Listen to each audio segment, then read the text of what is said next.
going to sing a song for you called Welcoming Paddy Home.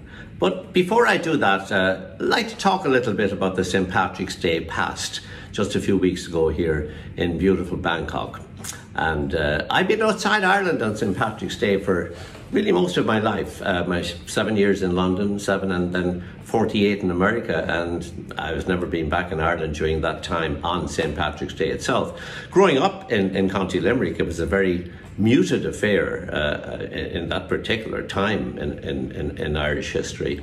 There were Lenten restrictions that were lifted for the day, and you could eat whatever you wanted on that one day.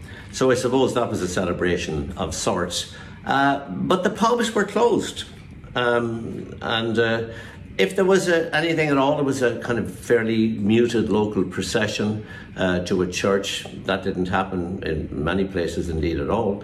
And we were encouraged to go into the field next door and find a shamrock and pin it to our lapels. And that was about the size of it.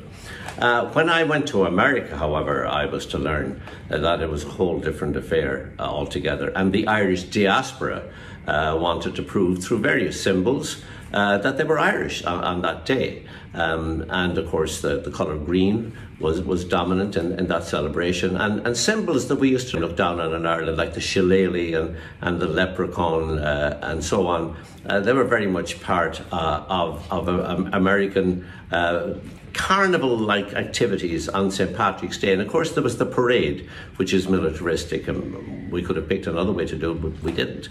And I went to parades. The first one I ever went to was in Savannah, Georgia, and I was mortified to find I was the only person in the parade not wearing green. And I realised then that the symbols of Irishness were very important once you went away from the country. And of course there are parades just about every big city in America that the Irish are associated with.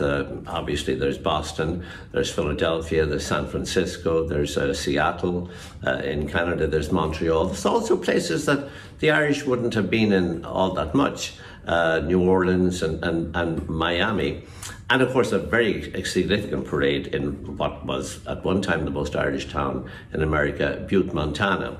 And of course globally there are parades in Sydney, there are parades in Tokyo. In fact, you name it, big cities with any kind of an Irish heritage at all, and there are 60 million people estimated in the Irish diaspora worldwide, would have some kind of celebration. Now, however, here in Bangkok, where I've been in lockdown for the last year, there really never has been much activity on St. Patrick's Day because of the very small Irish population. There's an annual activity called the Emerald Ball, and I've been at one time playing music. But this year, as part of a global greening initiative, which was really mounted by the Department of Foreign Affairs in Ireland, Bangkok had a very, very special St. Patrick's Day. And so why don't I take you to a place that was very much Irish on that day for the first time.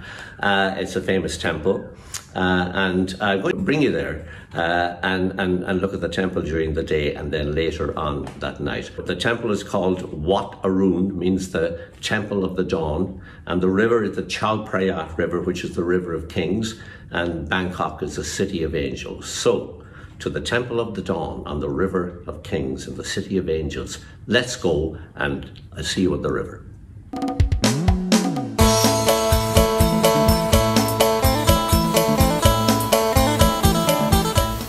I grew up in County Limerick, close to the banks of the Shannon, the longest river in Ireland, and I've always been fascinated with rivers and boats and the people who sail and work on them, each boat of course with its own unique story.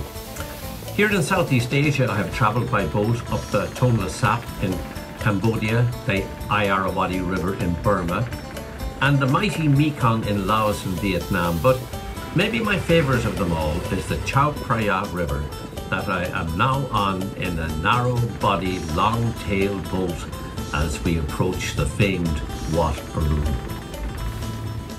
Well, here I am by the beautiful Wat Arun, probably the most photogenic temple in the whole of Thailand. Wat Arun means Temple of the Dawn. And this temple was built as an idea by King Taksin in 1768. And it was after the sack of Ayutthaya the capital of Thailand at that time by the Burmese. And he was recuperating here in Bangkok, and he came across to this exact point and had a vision of the dawn and of maybe the future that was to be.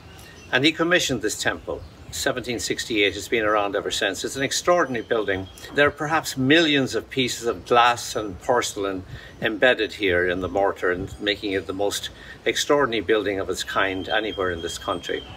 It's the most photographed temple by far in Thailand, and beloved by tourists. They flock here and indeed flocked here in more numbers in pre-COVID times. And it was for the longest time the home of the most extraordinary emerald in the whole country of Thailand. And that emerald is now across the river in the temple of the Emerald Buddha. And here remains just a beautiful spot. I'm here in St. Patrick's Day, and tonight this temple will be lit up green for the first time ever. And imagine what it's like for an Irishman here so far away from home. I'll be sitting in a restaurant across the river a few hours from now, watching this temple, this beloved temple, become green. And I tell you, the Christian Brothers never prepared me for this back in Limerick so many years ago. Well, I'm going to sing for you a song that I've known now for a good many years, about 3.5 decades, I think. I got it from Cathal McConnell, and I learned it, of all places, in the New England football team stadium, the Patriots Stadium up there near Boston, Sullivan Stadium. And what in the name of God, says you, was I doing learning a song at a football stadium? Well, there was an Irish festival that took place. It was run by Brian O'Donovan, who was the stadium manager at that time, as I understand. Brian O'Donovan is a Cork man who runs a wonderful series of Christmas concerts every year, runs a radio program, WGBH, one of the finest programs of Celtic music in America. And he also runs a lot of other concerts at St. Patrick's Day and other times of the year. Anyway, Cathal McConnell came in and said, I have a great new song for you. And I've been singing it ever since, on and off. And it's called Welcoming Paddy Home. And I often introduce it as the only song I know about a man who actually goes back from America to Ireland. We've all these thousands of songs of immigration about people coming from Ireland to America, but only one about going back to Ireland. And I introduced it always as that. And then a man came up to me once and he said, that's not a song about a man going back to Ireland at all. I said, what do you mean? He said, it's a song about a man talking about going back to Ireland. And I said, God, you're right. But anyway, it's a great song. It's called Welcoming Paddy Home. And joining me in this is Brenda Castles and Haley Richardson.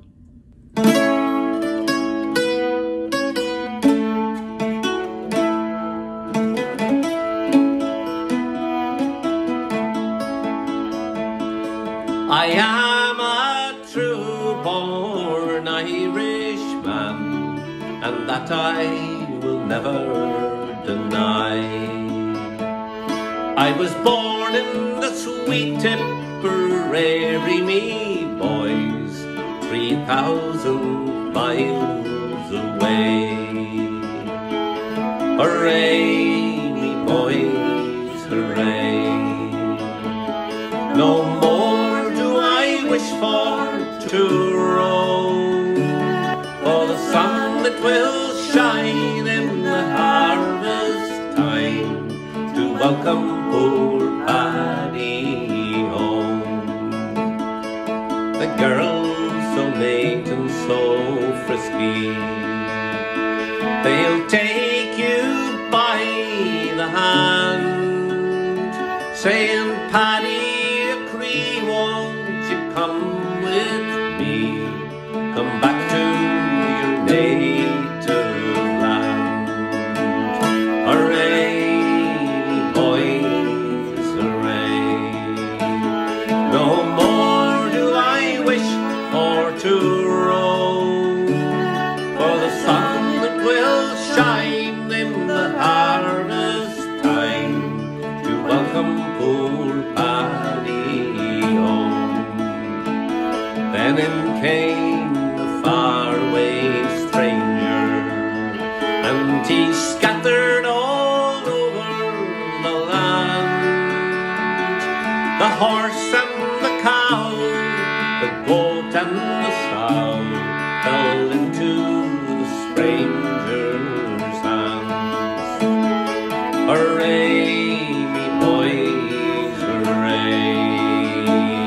No more do I wish for to roam, for the sun that will shine in the harvest time to welcome poor Paddy home.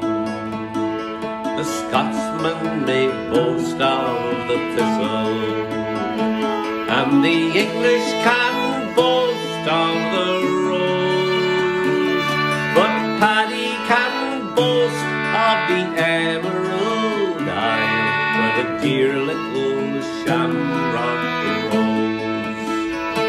Hooray, me boys, hooray. No more do I wish for to roam, for the sun that will shine in the harvest time to welcome poor Paddy home.